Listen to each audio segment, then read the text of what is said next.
वाक् प्राणश्चक्षुश्रोत्रमधोबलमिन्द्रियाणि च सर्वाणि सर्वं ब्रह्मोपनिषदम्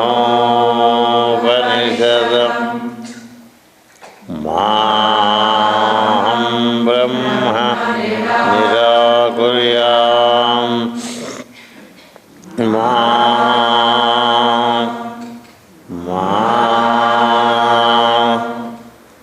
ब्रह्म निराकरोत्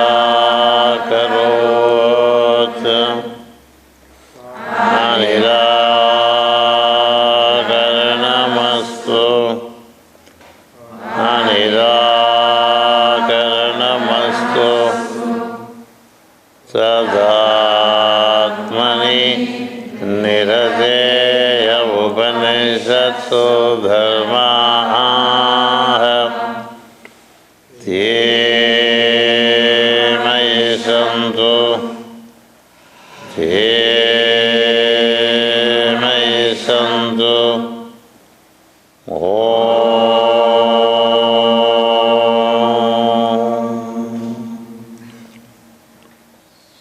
शान्ति शान्ति शान्तिः.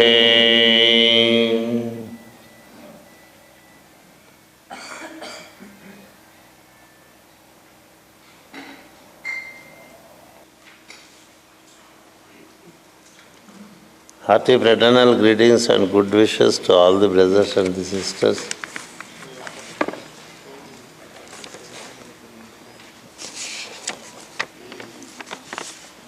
One of our group members sent me a mail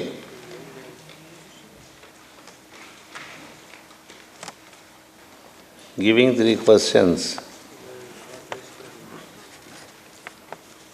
This mail is of consequence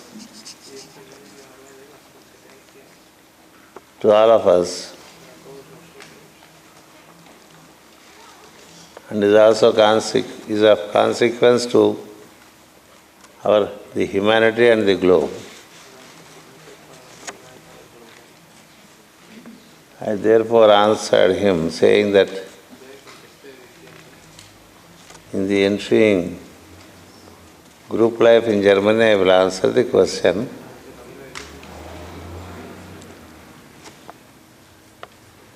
And he can listen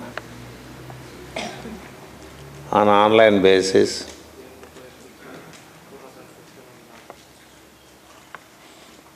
Even if he cannot come and attend to the group life here. The question is like this. In December 2012, our central sun will be in perfect alignment with the center of our galaxy, the Milky Way. Literally, our entire solar system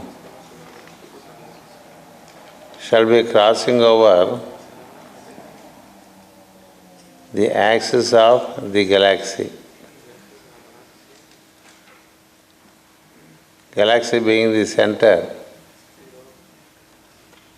and the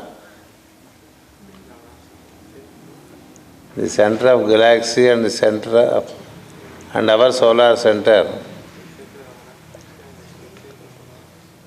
stand on one and the same vertical line. As you have been teaching us to align with all astrological events,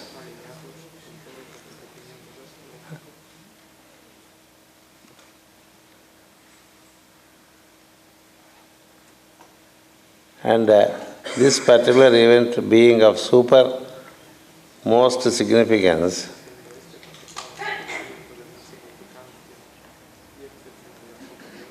and of extraordinariness, my question is, which are the overall evolutionary implications for our solar system, namely the Sun and the planets? Which are the evolutionary implications for our planet and all the kingdoms of its nature, subhuman, superhuman included? Which are our duties and opportunities as spiritual groups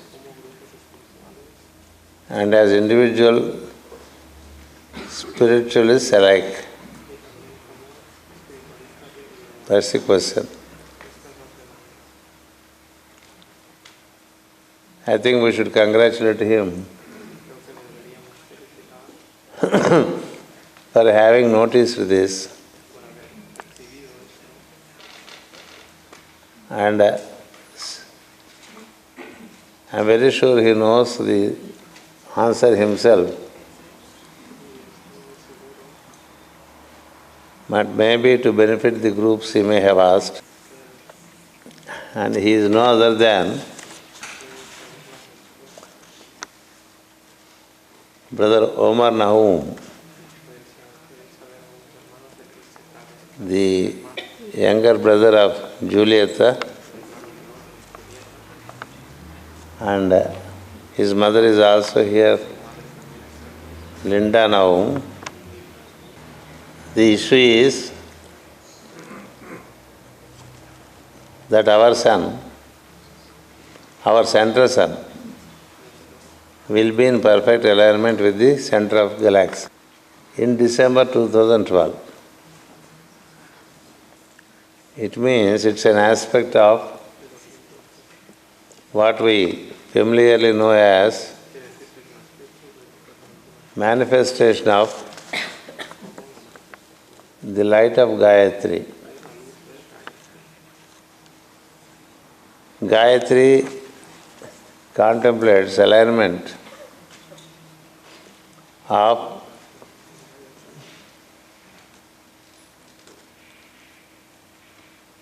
the central sun, and then the one which is the basis for the central sun.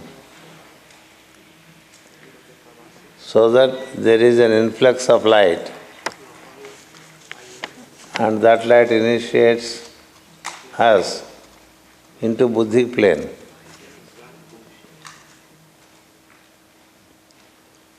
So there would be a tremendous influx of light in December 2012. It is only for this reason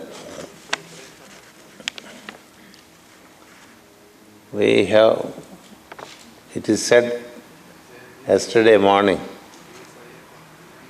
that December 2012 should be seen as a moment of initiation, solar and planetary, but not as a crisis. Crisis can also be there. When there is an influx of light, tremendous changes happen. Even when an individual gets enlightenment, there would be series of changes happening in his own body, and takes time for the individual to assimilate the initiation. Some people can even grow bizarre even for an year when initiation happens.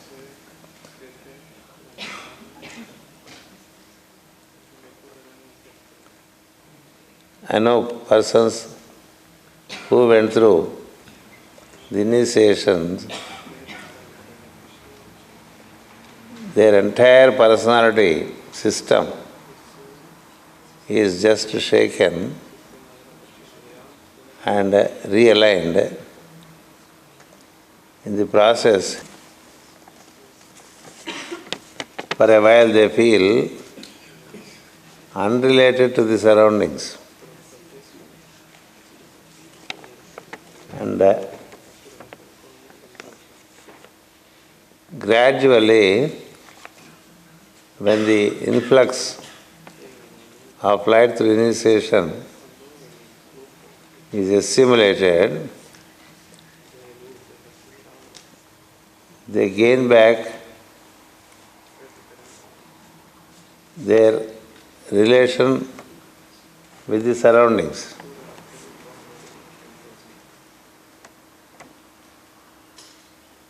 It was true with Master K. For 1 year it was like that for him. You may have heard a name called U.G. U.G. Krishnamurti. His books are of great value. He lived in Switzerland for many years. He moved around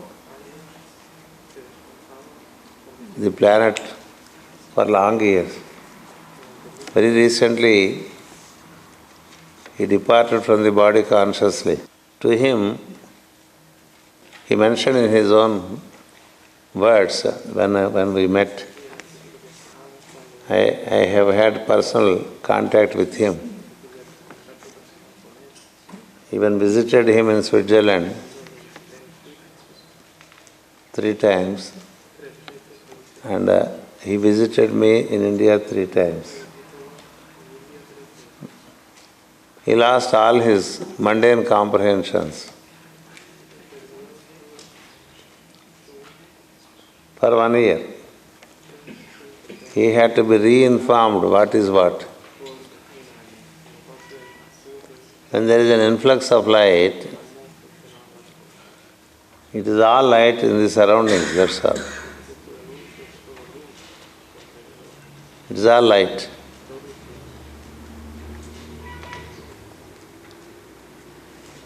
If you have to see the tree,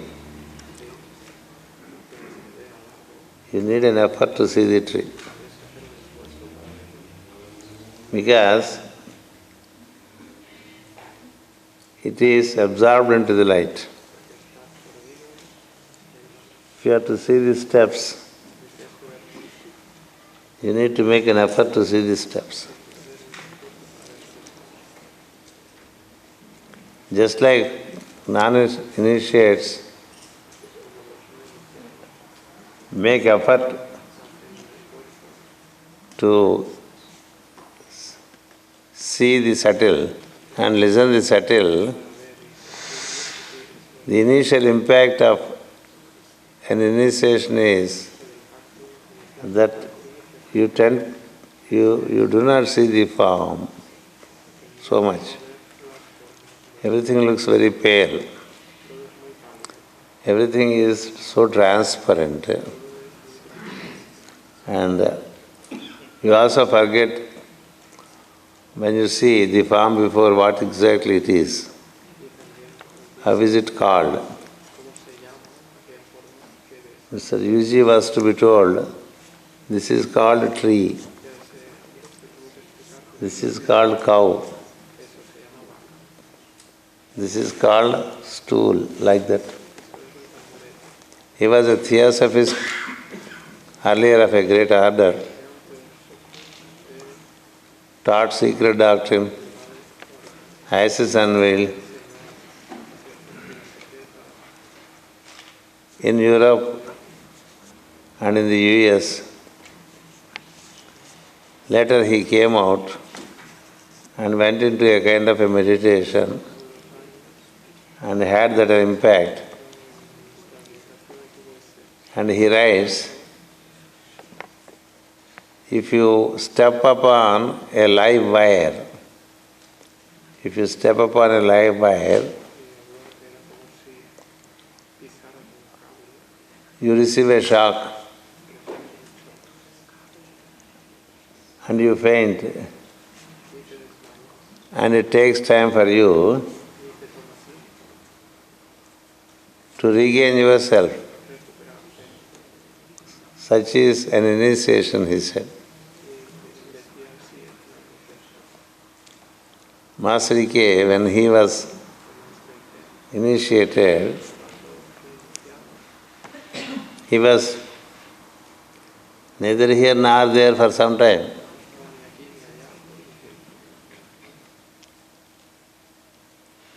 He felt so imbalanced in the sense, floating.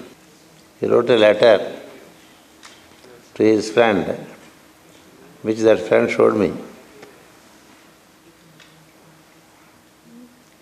He wrote saying, "My dear Sinu," Srinivasarao was his name, the friend's name. "My dear Sinu, I do not know if I am alive or dead. I do not know if I am alive or dead. I do not know if I am Krishnamacharya or not.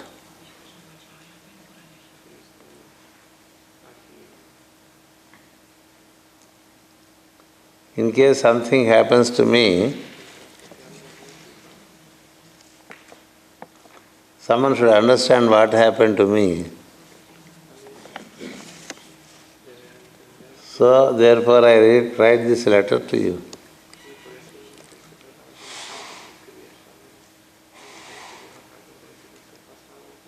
Such is the impact of an initiation when it suddenly happens. You can also see from the writings of Master Maurya.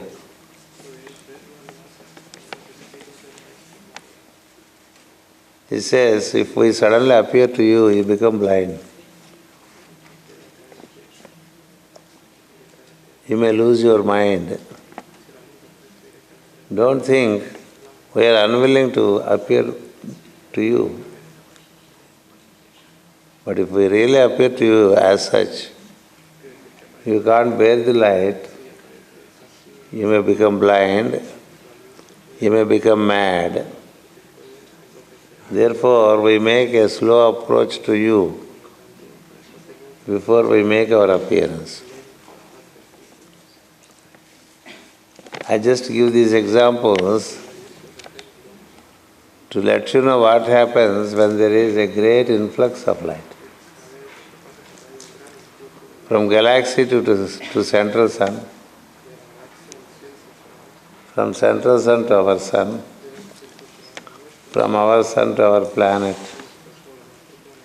when there is an influx of light.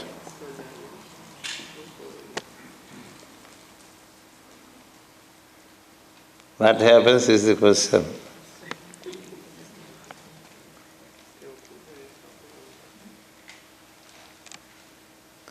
The answer is initiation happens to our sun, to our planets, and to the planet on which we are. For that reason, certain adjustments are already being done ever since the descent of the energy of the avatar of synthesis. Planetary adjustments are carried out. Certain adjustments on the planet also are carried out. During the last 3 years, as I said yesterday, Shambhala is very busy reorganizing the planet in terms of energies.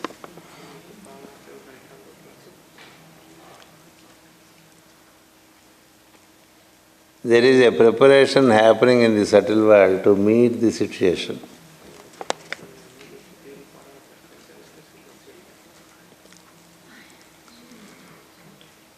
Yet, when it is received, there can be certain adjustments. In our prayer we say, Master's adjustments. Like that, huge adjustments can happen on the planet.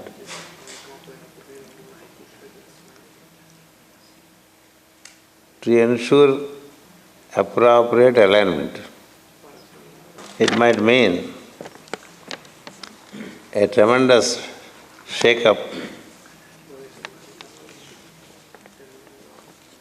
of the elements.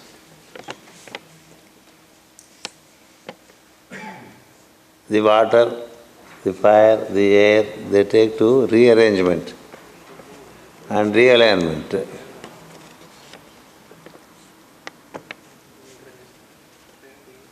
And also to the humans. But all this is happening in benevolence, not with a view to destroy.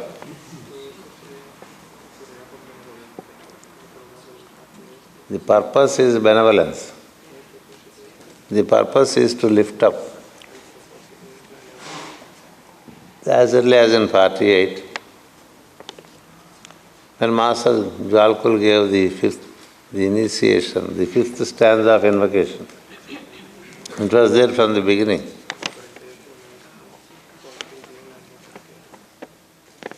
Only through Albert Geseke it came out. I'll come to that later. The avatar of synthesis, who is to come, let his energy pour down in all kingdoms, and may he lift up the earth to the kings of beauty. That's the invocation.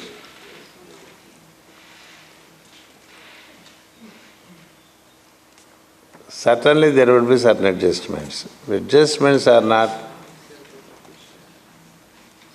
avoidable. How they adjust, we only have to wait and see. Therefore, which are the overall evolutionary implications for our solar system, central sun and planets? Surely they are ready to receive the light. Among them, the youngest being is planet Earth. Which are the evolutionary implications for our planet and all the kingdoms of its nature? Superhuman and subhuman. Superhuman would be able to receive it and assimilate it much better than the human, because they are already beings that are imbibed with far superior light than us. Among humans who are oriented and who work for light,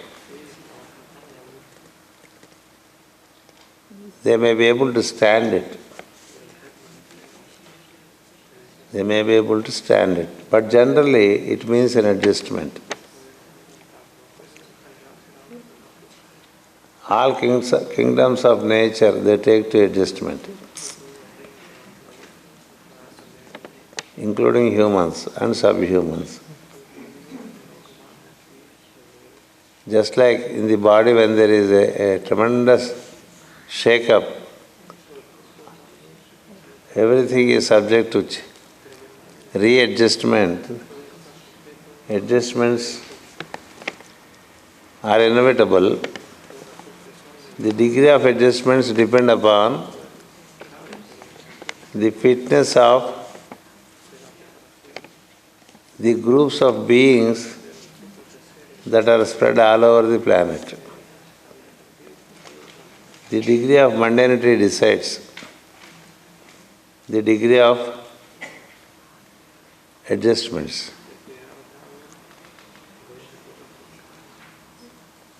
More mundane, more adjustments.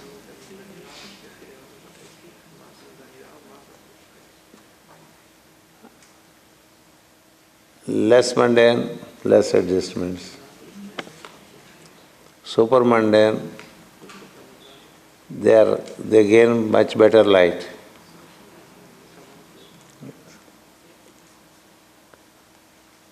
Which are our duties and opportunities as spiritual groups? And as individual spiritualists,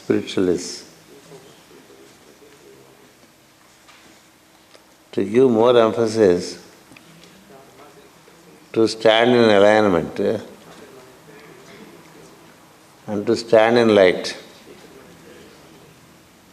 since it is an opportunity. Each one of us individually and groupally have to prepare through intense and deep meditations than to involve in excessive outer activity. The hour has come where among meditation, study and service, meditation gains paramount importance. Other activities, keep it secondary. More and more activity is not recommended. More and more meditation is recommended. More and more prayer is recommended. More and more alignment is recommended. More and more chanting of Gayatri would be fulfilling. Because the process is process of Gayatri. It is not for fun. The hierarchy introduced Gayatri almost 100 years ago to all over the planet. Gayatri is instantly liked by all groups. Gayatri is but alignment of the sun, the central sun, to the galaxy. The very chanting is to receive that alignment and then thereby get enlightened. Since every human is a microcosmos, in him alignment of Sahasrara, which is like galaxy, with the central sun which is in the forehead, with the sun which is in the heart, these three have to be aligned. These three suns put together, the scriptures say it as Solomon, the triple sun. So this is what exactly happening on a macro scale. So the benefits of it have to be taken. And you can take it, it is not dissolution, but a situation of minor adjustments. Already indications are coming to us. Already indications are coming to us with the event happening in Japan. What prevents the oceans? That's why I said yesterday morning that Shambhala is at work. Hierarchy is in cooperation.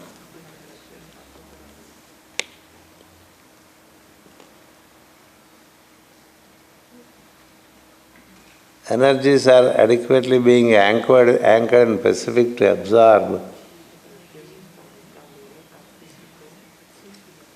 the incoming influx of light. So therefore, please don't make any wild imaginations about it, but each one would do well, either individually or groupally, to stay in meditation.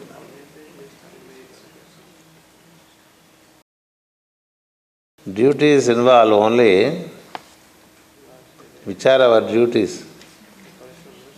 Duty is to pray, to meditate, to stand in light. That's a duty.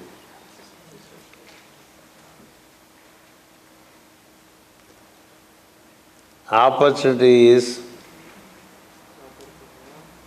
according to fitness, the related initiations.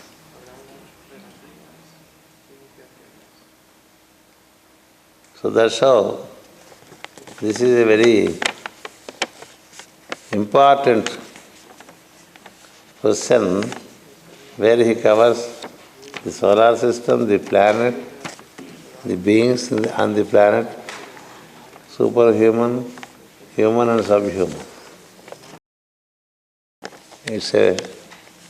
It's a profound question and a question of great importance, coming from a very young brother, young in the body. And it is good that we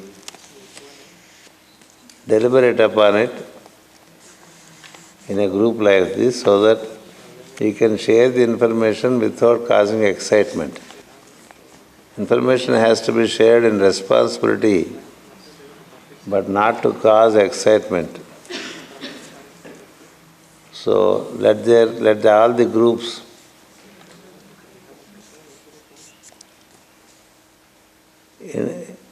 enter into greater meditation, deeper meditation. That is the need of the hour, than to do activity in 2012. We can slowly step up. As I said, from 2009, there is a step up of activity. Here is 2009, here is 2010, here is 2011. There is gradual step up of activity. It cannot be publicized or any such thing, but can be shared with responsibility.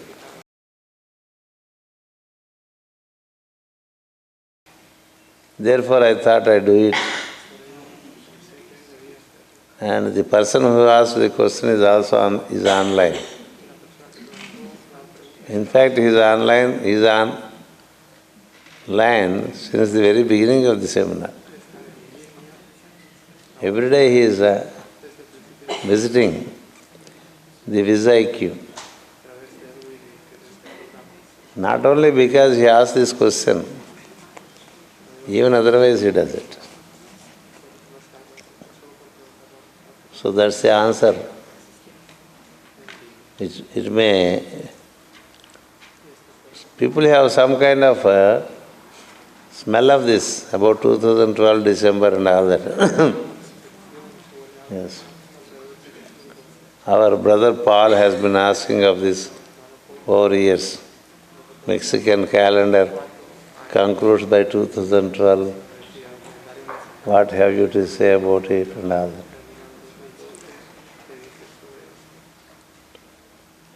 that? Good happens. Whatever is contrary to good is eliminated to a large extent, so that there is a fresh beginning. When things have reached such great confusion, the best thing is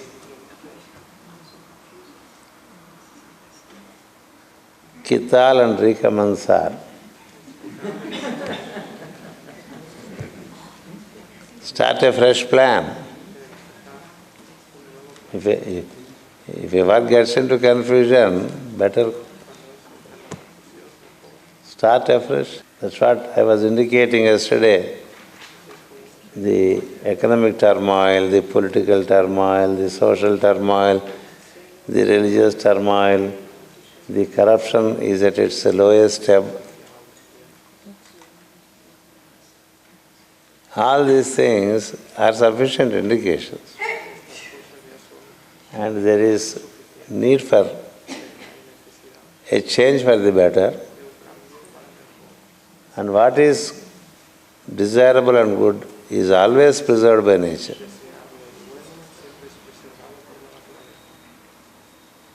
What is not desirable can be taken away. From time to time it is like that. When there is inherent sickness accumulating in the body, it expresses as a huge sickness. When the sickness is forming, it is not noticed. Only when it comes to measurable level, it manifests. And then the treatment is given so that the sickness is cured, the person is saved. The liver problems indicate there is cleansing of the whole circulatory system. So people are asked, just be on glucose water, don't take anything else. Let the system revive itself. Fever is also an indication of it. When there is a fever, the answer is not in medicines. Just abstaining from eating and continuing to drink water.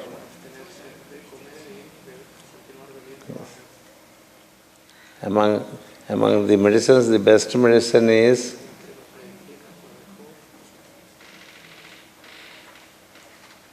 staying away from food and drinking water. That is what Ayurveda says. The saying is Lankanam Paramaushadham. Yes, Aushadham means medicine.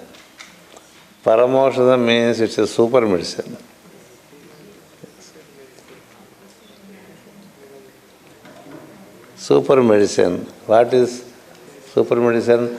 Lankanam. Fasting, taking only water. System revives. Headache comes, take medicine is not correct.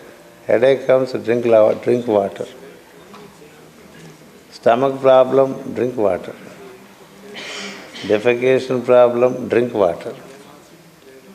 For anything, drinking water and not eating. The system is put to rest. Likewise, sickness is an indication. Sickness is a point where when we recognize it, it means it requires certain adjustments.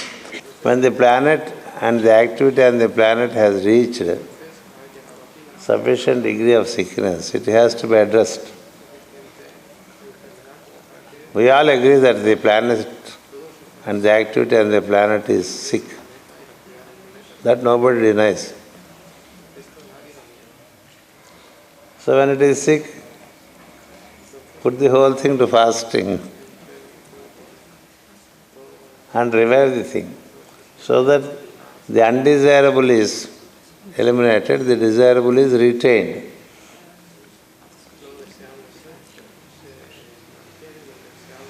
So this is a minor adjustment, it's not a major pralaya or anything. That should be noted. It's not a pralaya because golden age, everybody is aspiring, isn't it? New age, golden age, this age, we speak, but when it approaches, we are afraid. That's our problem. Master CVV said, Satya Yuga is approaching, a state where there is a greater dharma, much greater righteousness. Yes. So that's the reason, that is how we have to see. It is a means of planetary cleansing. When the whole thing is stinking, someone comes, an emergency squad comes and cleanses. Such a cleansing is what is contemplated. And we all awaiting cleansing, but when it comes to the point of cleansing, we are afraid. Because we also have to be cleansed. We have to be cleansed as well. So we too have to be cleansed, so cleansing will happen. Take it with positive attitude, staying in light. That's the only way. And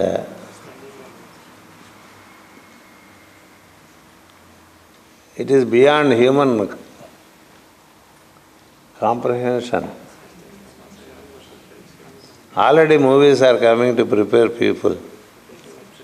But it won't happen the way it is shown in that movie, 2012. Only the intelligent and the rich are saved. Others are not. It is not the way. The righteous are saved, that's all.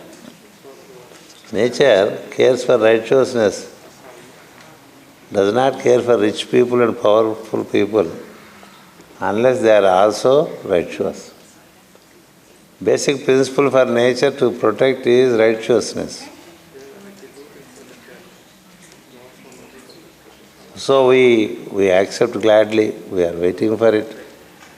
We gladly accept. Thanks. Maybe thanks to the... We should be thankful to Hierarchy and Shambhala in this regard.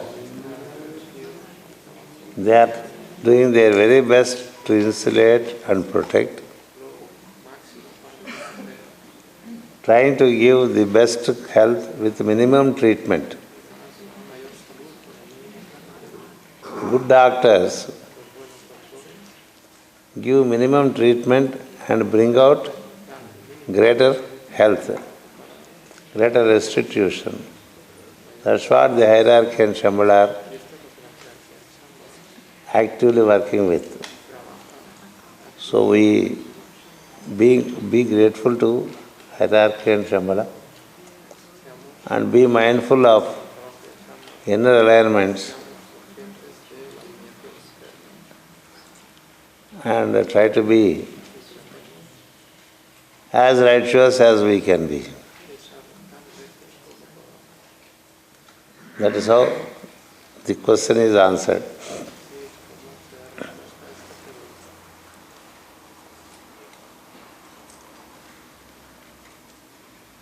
Shall we take a pause?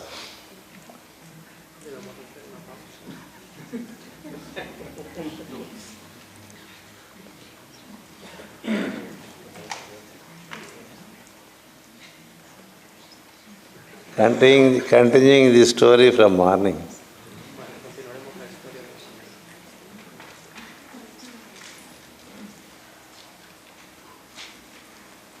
I did not continue the story as I came because I am afraid if I get into that story I may not answer this.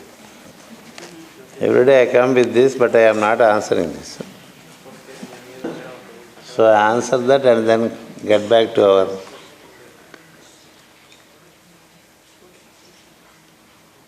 Remembering the lives of the great ones is being with the light.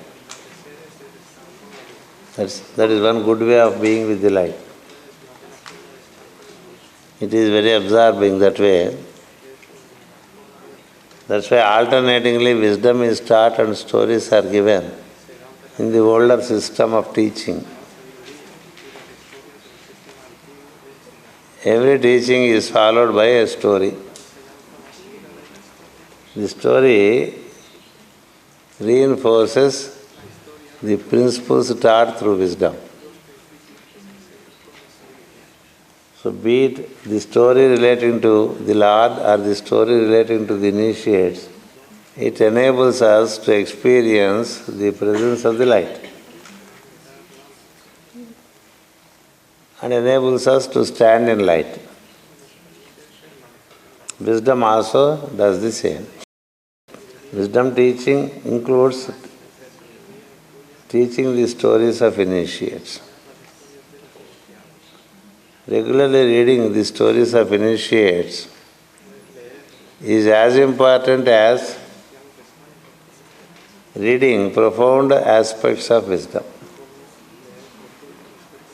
Because there are beings who demonstrated that wisdom. Therefore, we get keys. How the Lord acted each time He incarnated. How initiates acted each time they incarnated. They affirm the wisdom. Their lives glorify the wisdom. Wisdom is glorified through the lives of the initiates. And the initiates live wisdom and leave it for those who follow them. That's why it is said, my life is my message. When Jesus says, my life is my message, what is the message? Love is the message. When Buddha says, my life is my message, what is the message? Dharma is the message.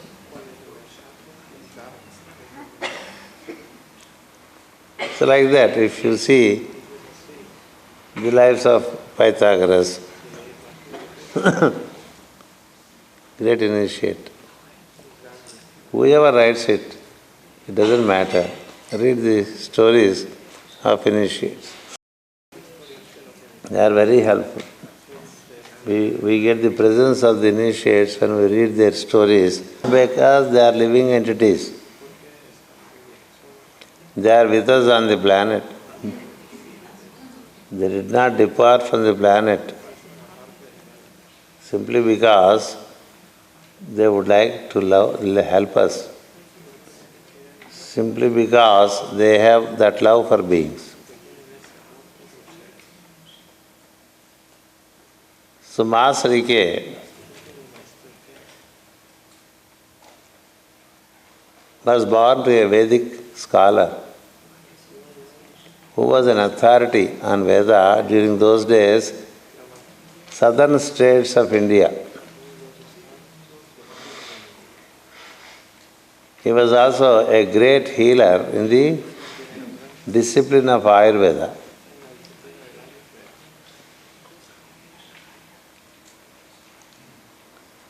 He was practicing Ayurveda and he was teaching Veda. That was his activity. He had 4 children. He preferred not to send his children to the schools. He told them, basic education I give you. For advanced education, you can directly join the colleges. Let the basics be sound and strong. He therefore taught Veda and the implications of the keys of Veda, such as etymology, grammar, astrology, metrical system, science of utterance, such of those. He used to teach them. He had a nice way of teaching. He used to take his 4 sons on the morning walk and keep talking to them about the keys during the fresh hours of the morning. Thereafter, after they come back, when they get fresh, give them the science of uttering. It is one of the keys of the Veda. Just by uttering the sounds, transformations can happen to us. And we would be able to receive things better, grasp things better, perceive things better. Like that he prepared. And Geseke was his eldest son. The sons lost their mother very early in life. So Geseke and the father, they were playing the role of the mother to the rest of the children. Thus, right from childhood, Geseke was familiar with cooking. And he was always a good cook. People cherished to eat from his hand. He took special interest in literature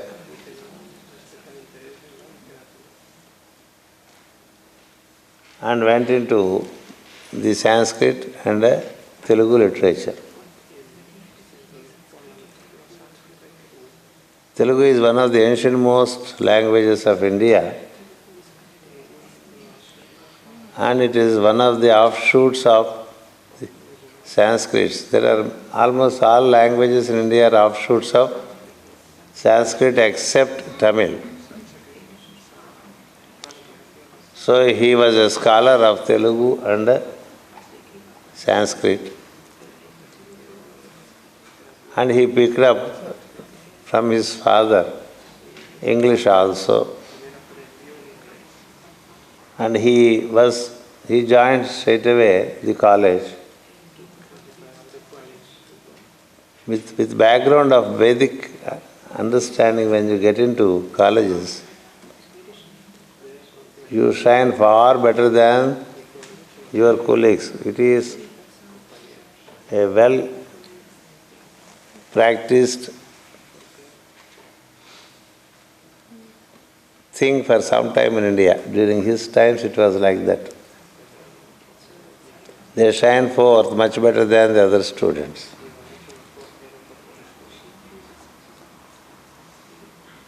So he went into college and naturally he is first.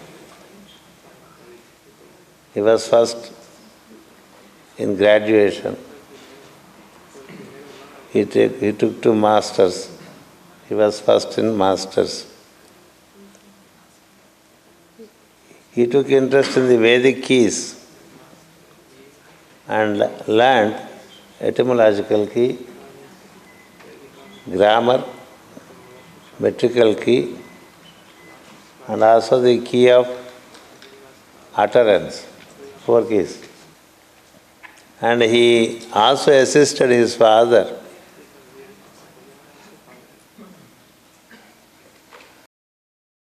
in Ayurveda, in Ayurvedic practice. He was preparing medicines for his father at his father's direction. He was also prescribing medicines of Ayurveda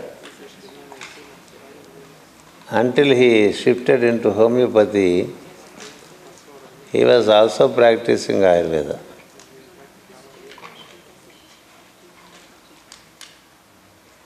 After masters, he married a lady who was chosen for him by his father. He did not even see before. He did not even see before the lady whom he was marrying. And he was in Visakhapatnam doing his masters.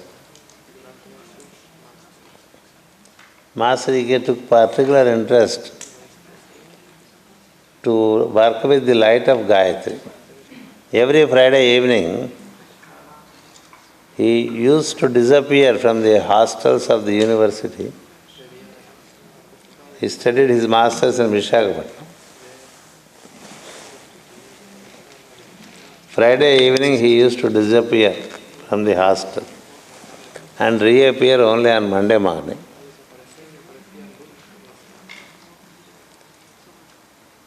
He was going to an ashram which is on the seashore. Today also it is there. It is called Shanti Ashram. Just on the river, seaside it was, the ashram. And there was a Picus religiosa tree. He was sitting under that, meditating with the mantra of Gayatri. That was his major activity during his master's time. Education was incidental to him because he had such a good grasp. He reached such states in his contemplation on Gayatri that the entire examination paper used to appear to him even before he goes for the exam.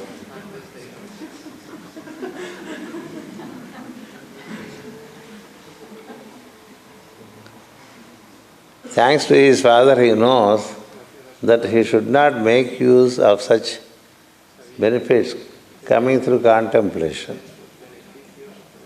He requested the mother not to tempt him with such things. He can himself face the exam and write. He does not need the question paper much before the exam. Like that, he used to deny any little siddhis that he was getting. Examinations he was approaching the examination and was to pay for the examination fee. Every day he used to go to the post office in the university campus to see if his father sent a money order to him. It was not coming. Even on the last day to pay fee was over, but the money did not come through. He was really sad. But nevertheless, he went for the weekend to the tree and sat there and meditating upon Gayatri. Mind reminded that he cannot go for the exam because he did not pay the examination fee. As a young boy, he was disappointed.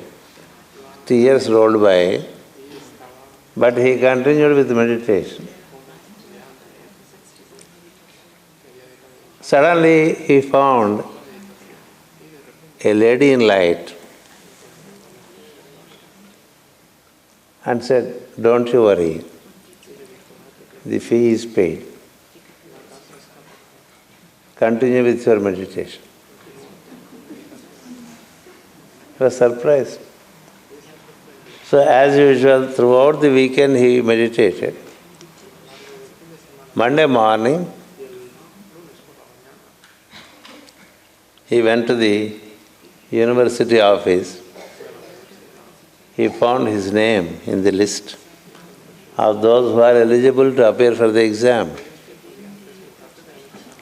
He was thrilled.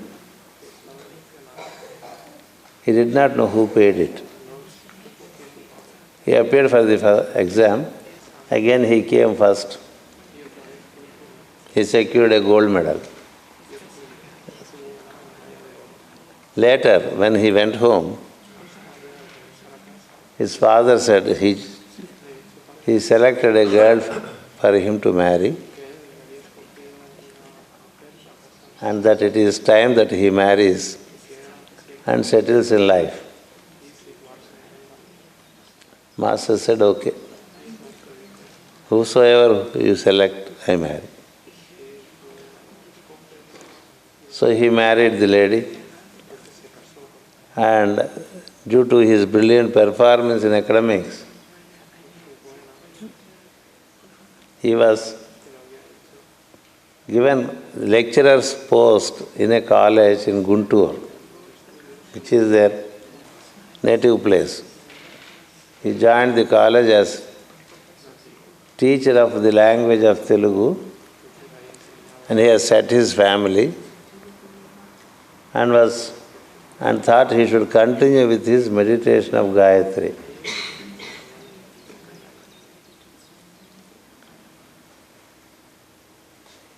As he prepared the shrine room to meditate upon,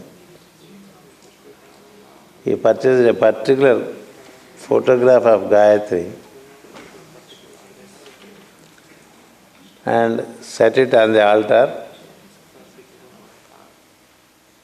and was daily meditating upon Gayatri. Just within a weekday's time, an unknown strange figure was appearing to him,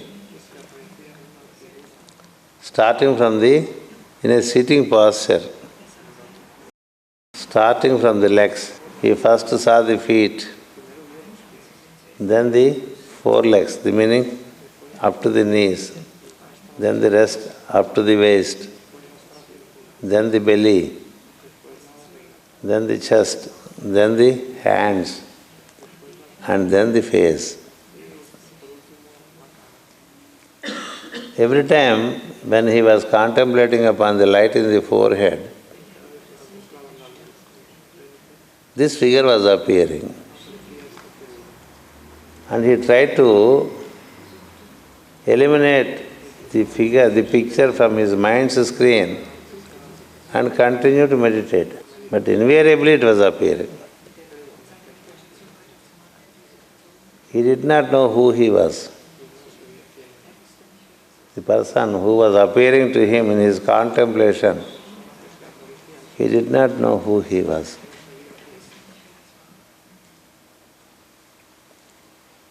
He was wondering, what could this be? It never happened, and he never looked for any particular form. He was only chanting Gayatri silently and contemplating upon the light. Savitru. So it so happened, he was going regularly to his college, coming home.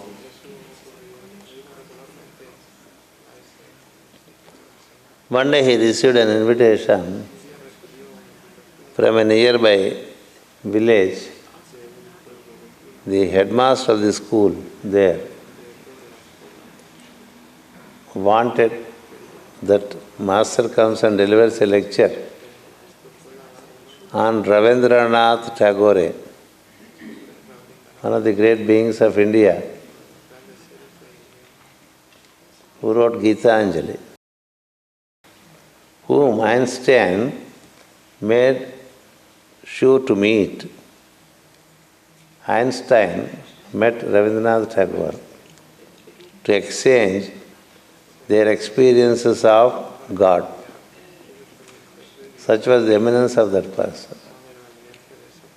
So Master Geseke was asked to speak upon him to school children in a school which is about 30 kilometers away from his place of residence and work.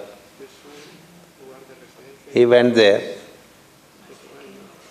The lecture was in the evening, arranged at 6:30 by the headmaster.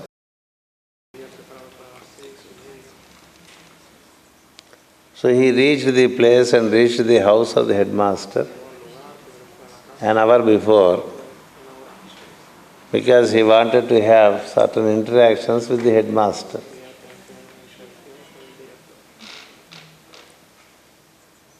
So their conversations went on, and just around 5 minutes to 6, the headmaster said, "If you kindly excuse me, I have a short prayer to do for 15 minutes. After the prayer is over, together we shall go to the school and commence the proceedings at 6:30. Master said, "It's perfectly okay." Headmaster went into the prayer room. Master Geseke felt he could have also asked me to join him for prayer, because prayer is prayer, whichever prayer it is. He felt so. And the headmaster also had the same feeling as he went into the prayer hall. Why can't I invite him also for the prayer? Same time, both of them received the same thought. So he stepped out of the prayer room and said, if you don't mind, you can join the prayer. So Master Ike, it is our custom in India, each time we get into prayer, we wash our feet and then move in. So he washed his feet, he moved in to the prayer hall, and to his utter surprise, he found the same picture which he was finding which he was regularly encountering in his daily meditations, daily contemplations. So he was fully excited. But in the meanwhile, the headmaster closed his eyes. So he also closed his eyes. Initially, Master CVV prayers, seldom they used to utter forth the sound. Seldom. Master CVV also at the final year of his departure, before his departure, he gave out the sound key. Otherwise, he was sitting and others were sitting before him. They looked to each other and closed their eyes. The process starts. In the last year of his life, he was instructed by energy that he can give this mantra, Master CVV Namaskar. That was the mantra. So later, for some years, no one was uttering the mantra out. They were uttering inside.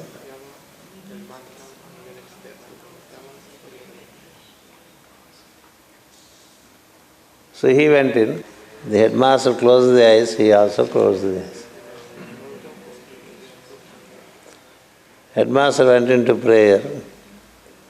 Master went into excitement.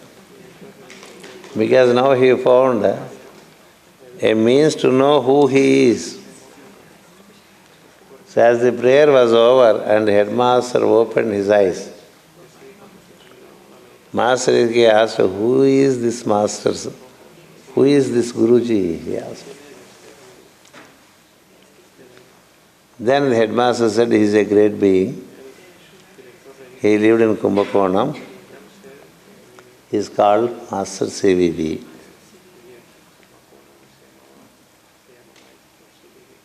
Later I can inform you more information, give you more information.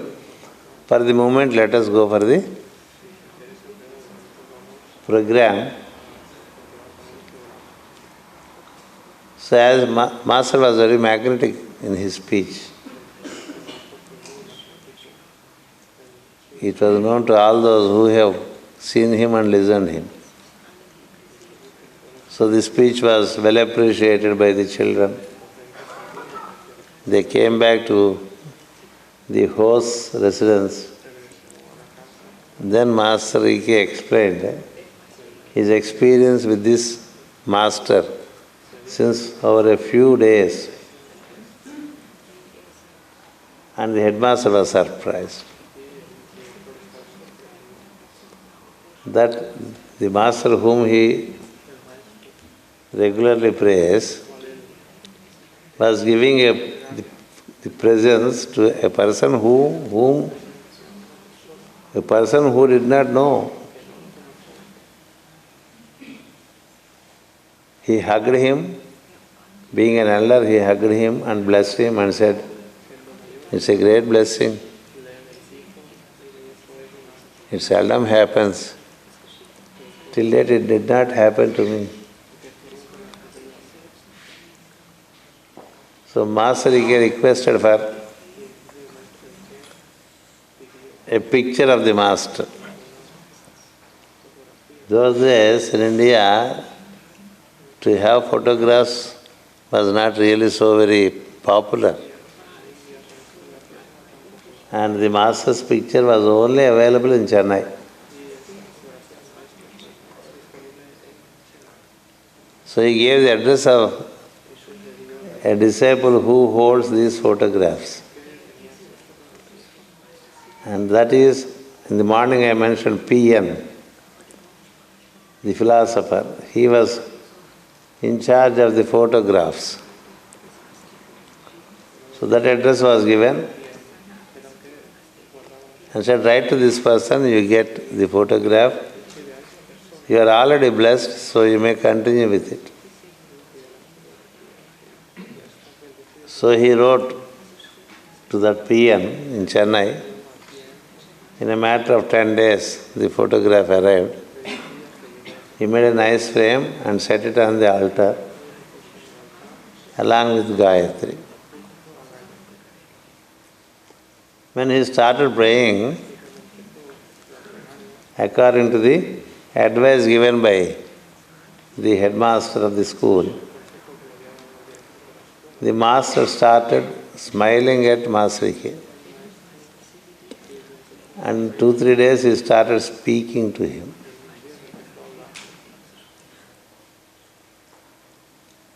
He said, I am pleased with you. I am pleased with your contemplations of Gayatri. I therefore choose you as my medium to work for a plan. And you should not let this be known to anyone until I grant permission to him. Master agreed gladly. And he was regularly doing prayers. And the Master was transmitting many aspects of wisdom to Master Ike. He even suggested to Master Ike to make notes.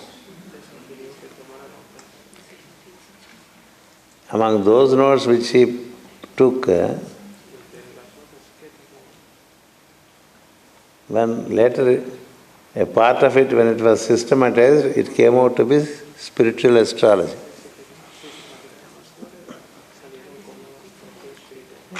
That happened later, much later. So he was receiving dictations and Master was noting. And it went on, and Master was himself feeling in the meditation that he is floating. He is floating in the air. When this process went on for some time, an invitation came from Theosophical Society to address members of Theosophical Society on Bhagavad Gita. So Master gladly went there to speak on Bhagavad Gita. To any traditional student in India, the basics of Bhagavad Gita were known during those days, not anymore now. And he himself, being a scholar in Sanskrit and literature, he delivered the lecture and he went through the Theosophical library. He found a book called Secret Doctrine. He asked the president of Theosophical Society, what does this book contain? The president said it contains cosmogenesis and anthropogenesis. Master said, Puranas also contain it. True, but she gave some other dimensions. Master inquired, what are they? Then the president said, if you want to know, you better take the book. We have not been able to really make headway with those books. Master said, if you are willing to lend the copy, I take it. He took the copy home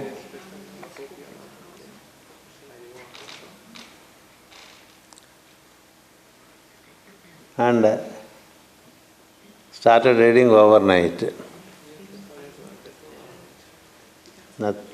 You could understand nothing.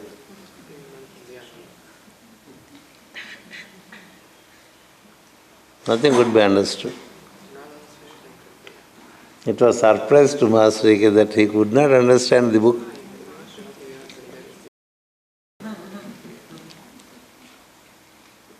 Again he tried next night, in lonely hours. No comprehension.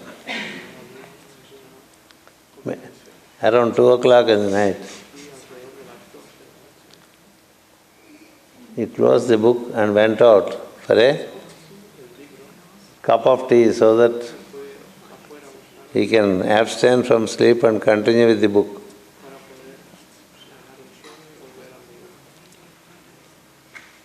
When he went to the restaurant nearby,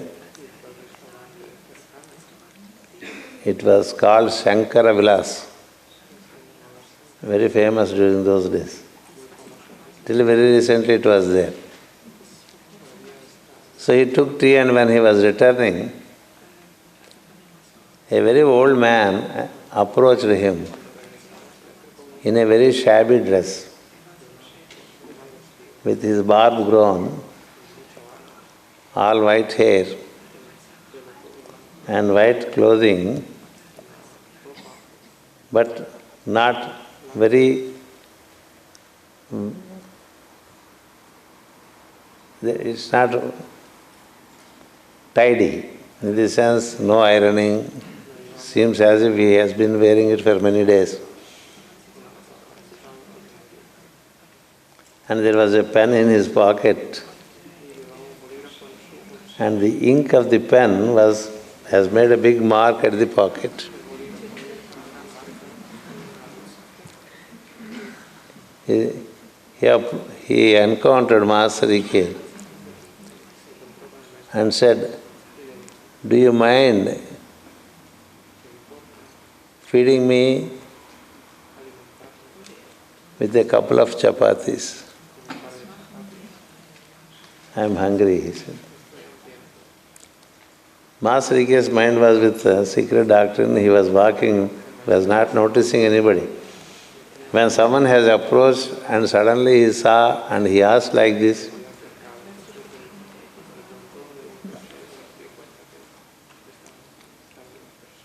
he said, "For sure, sir, please come," he said. Anyone who is hungry need to be given food. He said he would. "Please come along." They went in. Master ordered 2 chapatis, and they were there. The old man was eating, fully intent upon eating the chapati. Did not talk anything. Was only eating chapati. Totally focused on eating chapati, and later took a glass of water.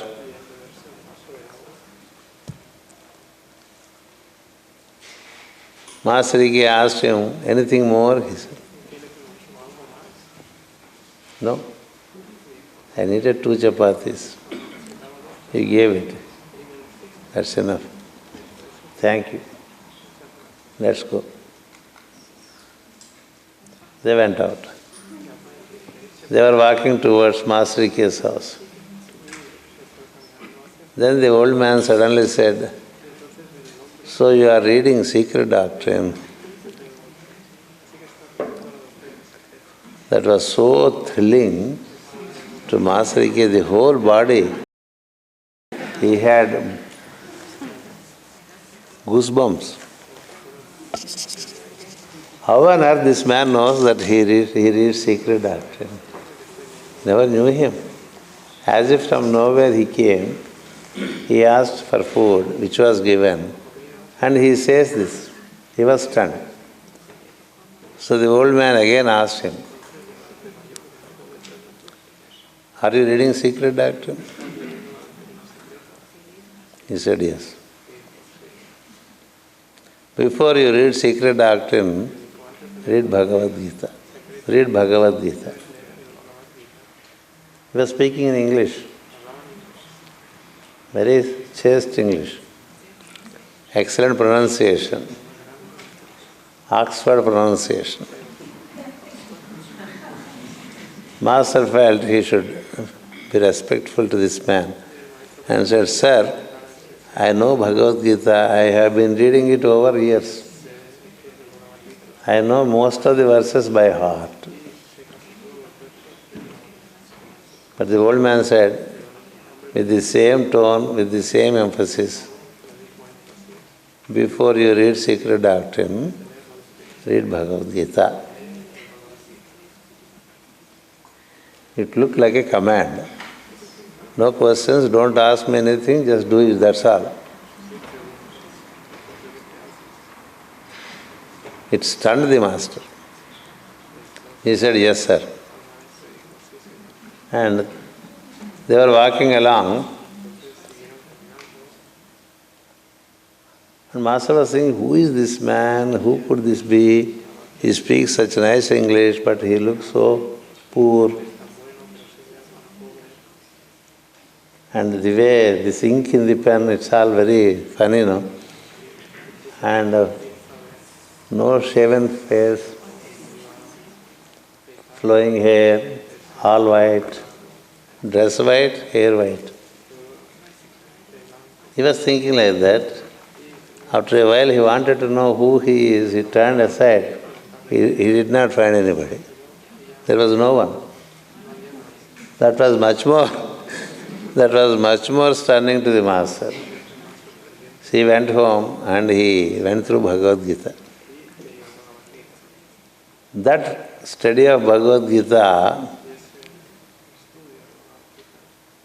it was so very different than all his earlier studies.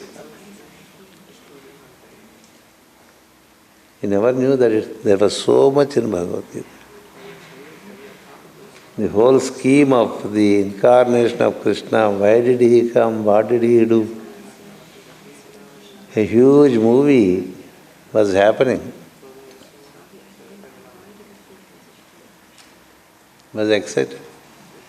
By the dawn, the reading was over. He was anxiously waiting for the night. And in the night, he waited till the midnight and then went to the restaurant to see if this man reappears. He moved on the road quite a bit. No sign of the old person. He went into the restaurant, took a cup of tea,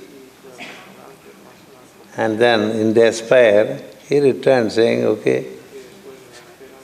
He appeared and he directed, and I have the experience. I want to share it with him, but he is not available.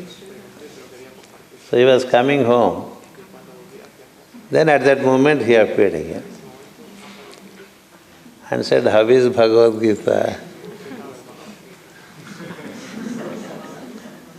Just on the road, master prostrated on the road, touched his feet, stood up. Out of joy and devotion, tears came out. No answer. Then the old man smiled and said, "Now you read secret doctrine."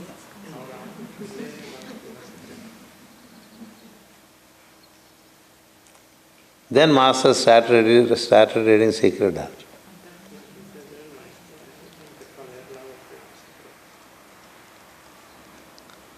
In his house, he was seeing many things were moving on their own. Articles were moving in the house. He did not know why they are moving. There is no wind outside.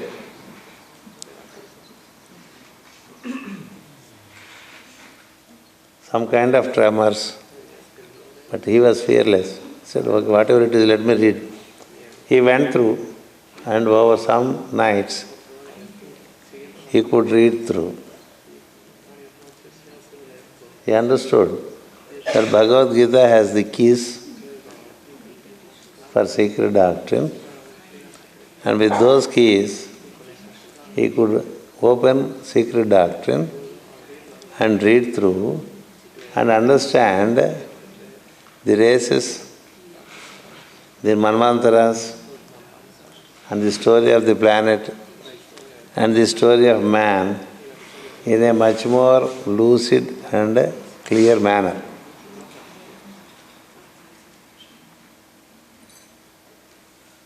He was full of joy, full of joy. And he knows he cannot meet that old person at his will. If he wants only, he will appear. But all Master, it was his habit, he always stayed late hours in the night. Late hours. We never saw him sleeping before midnight, any day. Even during our times, we did not see him. He has no hurry to sleep. So, he completed and he was waiting, contemplating upon what all that he experienced through Bhagavad Gita and secret doctrine. And one fine night, he saw that old man walking through the wall of his house and entering into the house.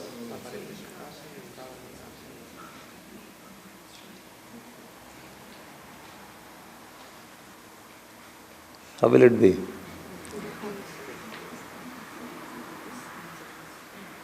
Every time he meets, it's a surprise.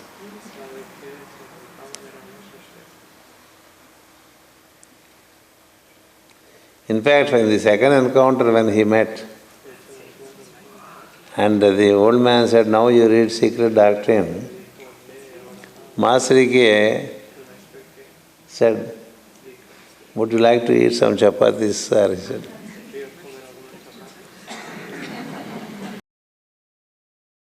The old man said with his staring looks, don't propose anything to me.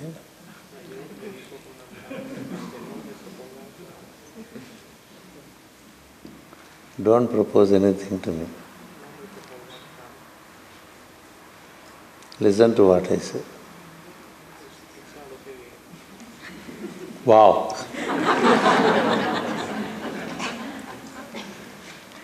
So when he came for the third time through the wall,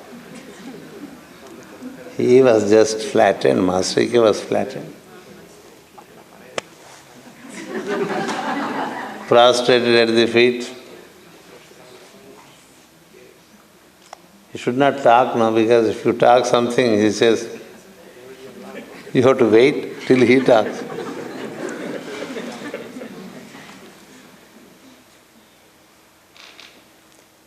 So, have a secret doctrine? No answer, only namaskara.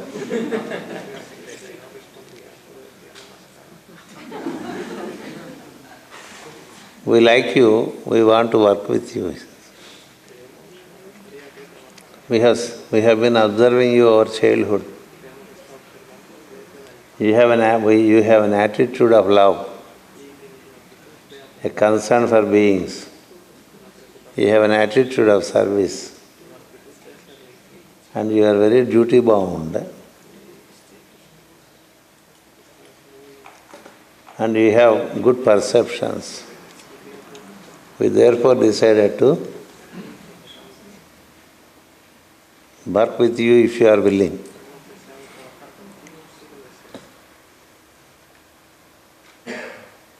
Master said, I am ready. Then the old man said, don't be so fast to say, I am ready.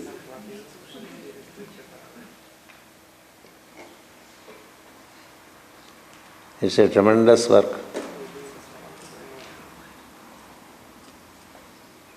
You may have to offer yourself to us,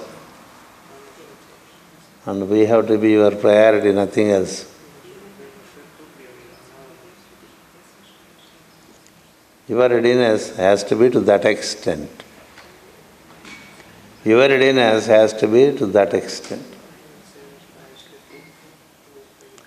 If you decide that we are your priority,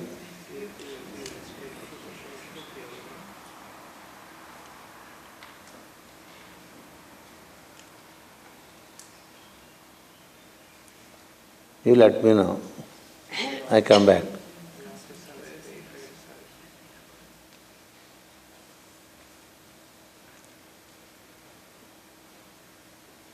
Master wanted to know who he was.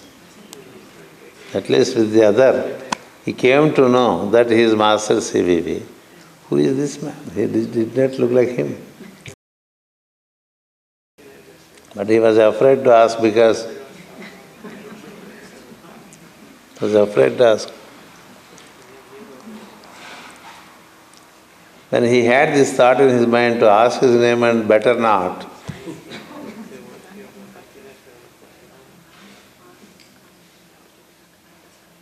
the Master smiled and said, it makes no difference if you know my name. Name is a name. Name is not important. Identity is important. You can identify me. Why do you need my name? But if you wish to identify me with a name, treat me as barb master. The other man has only moustache. He has moustache and barb. Is that a name? Barb master.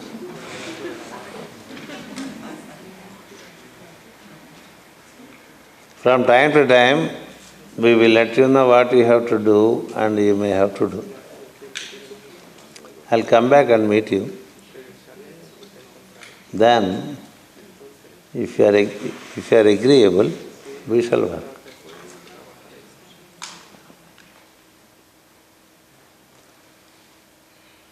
He was agreeable. Master was agreeable. He was waiting. Then came the Master again. And all that is in the mind of Master he was explaining how he could walk through the wall and all that he was explaining. The science of coming through the wall was explained by him. And he said, he revealed the plan of hierarchy and the work on hand.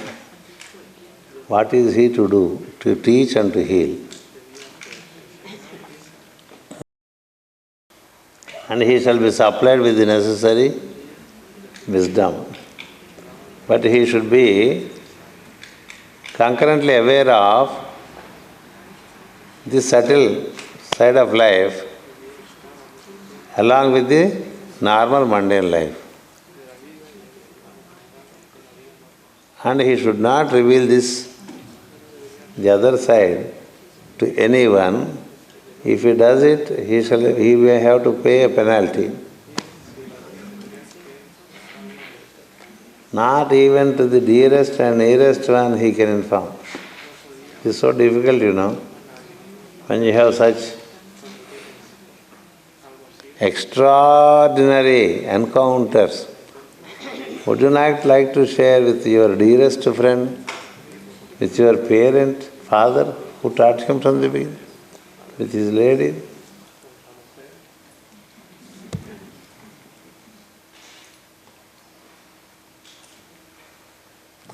Just once slightly, he shared it with one of the friends. He whispered, The same day, his second son took to illness, and it took 12 years for that illness to go complete and to get cured. And he got the illness. And it was very painful to the master. So one of the encounters when the master appeared, would you kindly help me with this?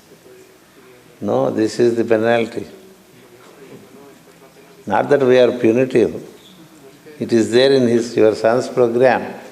It would not have been there but for your whispering of our encounter with you.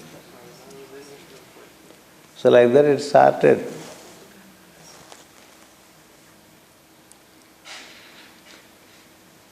So on one side Master CVV, on the other side this unknown master.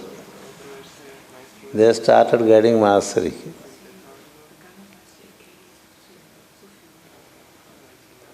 That's how the work started. He was doing his teaching job and he was orienting to them. He was taking dictations, notes, and he was healing through the daily ritual which he used to do, a worship ritual, which is a family tradition. When he gives sacred waters after worship, people used to get cured. But that could be a kind of excitement to people at large. So therefore he was later advised not to get into that kind of healing. Instead, do normal acts of healing through giving medicine, Ayurveda or homeopathy. Through that also it will work. But don't do this. So even then he was doing, in the sense, he was giving sacred waters and people knew that they get cured if they take the waters after the ritual.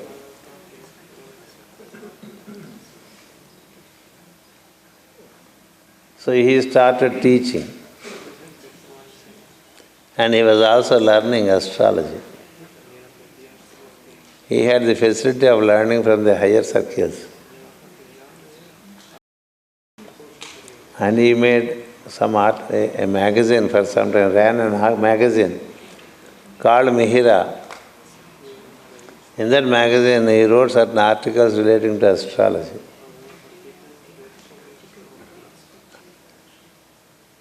Eventually that attracted an old theosophist in Chennai. The magazine was in English. The articles attracted a theosophist in Chennai by name Albert Sesi. He was a theosophist and was also familiar with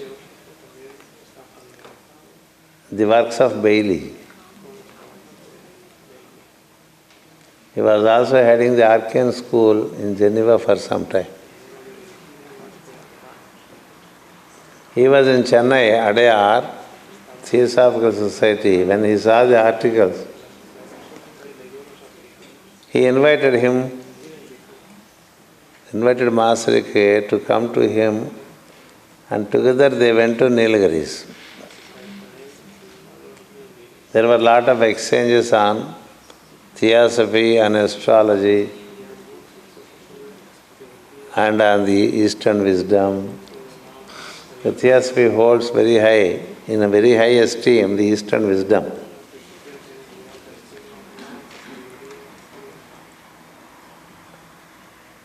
So therefore, so many things. There was a theosophical house in Nilgiris, in Blue Mountains. They were staying there. And regularly Master was praying to Master CVV in his own room, did not reveal anything. One day Albert Sesi informed Master about all the pictures of the masters, theosophical masters, and gave photographs of them. Those we know now. It was very secretive and hidden during those days. He gave the pictures of Lord Maitreya, Master Maurya, Master Kutumi, Jesus, Maria, all these pictures. And said, "Whom are you praying daily?" he asked. He said, "There is a master that guides me." "What is his name?" He said, "Master CVV." He did not speak of the other master. "Can I have his picture?" Then he took out his picture and showed. Albert Geseke meditated upon that picture of the master. In theosophical literature, they have the pictures of the masters except one master. That is master of Nilgiri Hills. Master of Blue Mountains. That picture they never had. When he meditated upon the picture of Master CVV, he understood that he is the master of Nilgiris, Blue Mountains.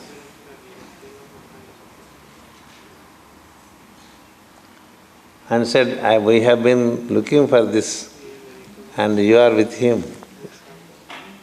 So a lot of exchanges have happened, and it is he who gave the books of Madam Bailey to Master. The entire set, one full set he gave.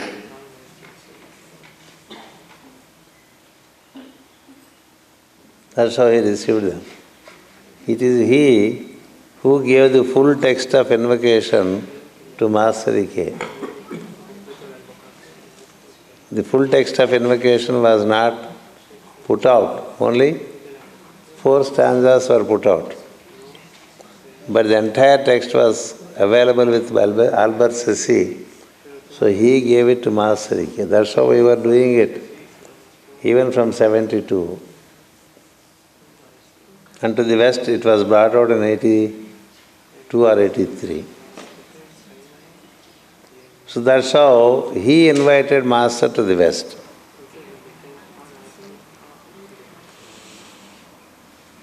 Master knew through his master that he was to go to the West.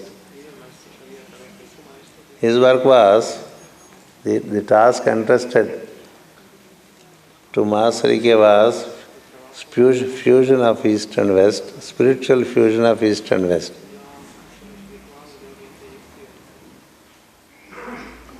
And that work he initiated when he came for the first time in 72 till 76. The groups did not, the contact did not come through. He was invited by a disciple of Albert Geseke by name Emma Brahe. That's how he was going regularly to Belgium. He was also coming to Geneva and to Lyon in France, and the invitations were from Theosophical Society, mostly. After 5-6 tours, he stopped touring and again took up at the instruction of the higher ones in 81.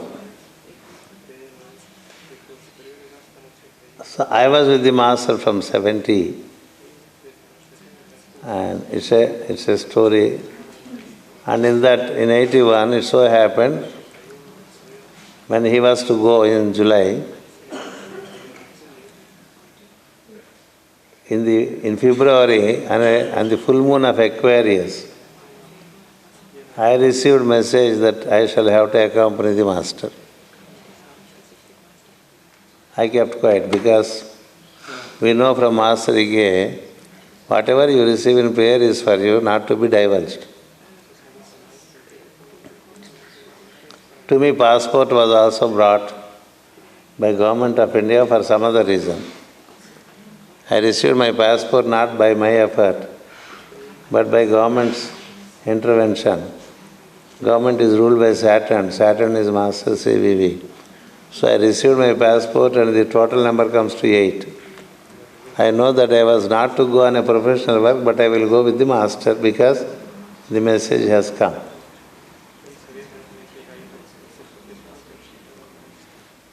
In June, master asked me to meet him in a different town where he was. To meet him in the morning at 8 o'clock. I took very early travel in my own car, drove 4 hours and met him where he is exactly at 8 o'clock. Then he said, it appears you have to accompany me to the west. I smiled and said, I know this master and I am ready.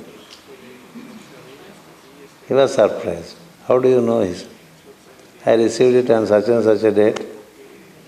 This is what it is. There were times when we were maintaining regular diaries for prayer.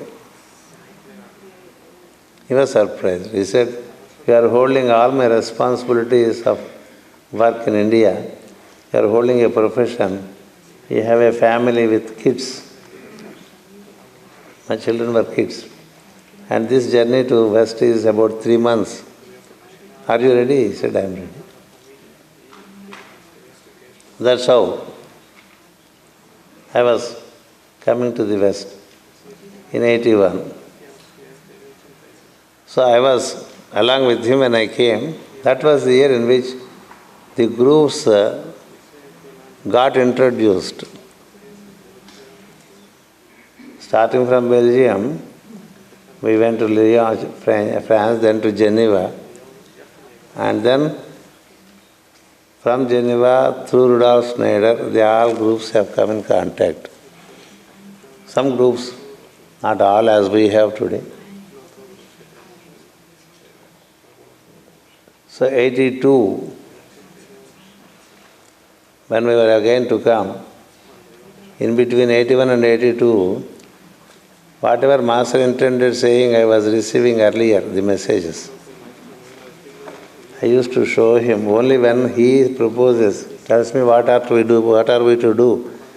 I used to say, this is Master what I received. He was so happy that I am even informed a bit earlier than him. He told me in 82, I think the Master is directly working with you. You can proceed on your own. I said, no. I shall be behind you at all times. I shall never do anything independent of myself. My work is to stand by you and do whatever you want me to do. Master Ike said, no, but the Master is contacting you, working with you.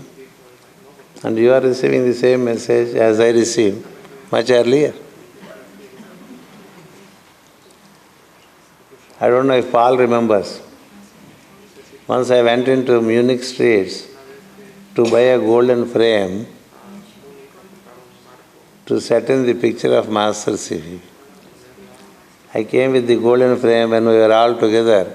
I told Master Ike that I bought this golden frame. Then Paul said, would you set the picture of Master Ike? Master Ike said, no, it is for Master CVV. And that stayed with me for 18 years. And 83 we came. Then there were some more contacts. For some mysterious reasons, he had to move away. But the work continued and the mission given to Master Ike is what is being carried out all these years from 81 till 2011. And the work, wherever it is to happen, according to the will of the Master, has been happening. So that's how the Master reached all, as many groups of new groups as possible. And it is all done impersonally. and then work will go on. And those who have picked up whatever they have picked up is picked up. And they have to work with it. That's how the story that began with Master CVV came up to this point. It is 2 minutes to 6, so we conclude here and then continue with the prayer. Thank you.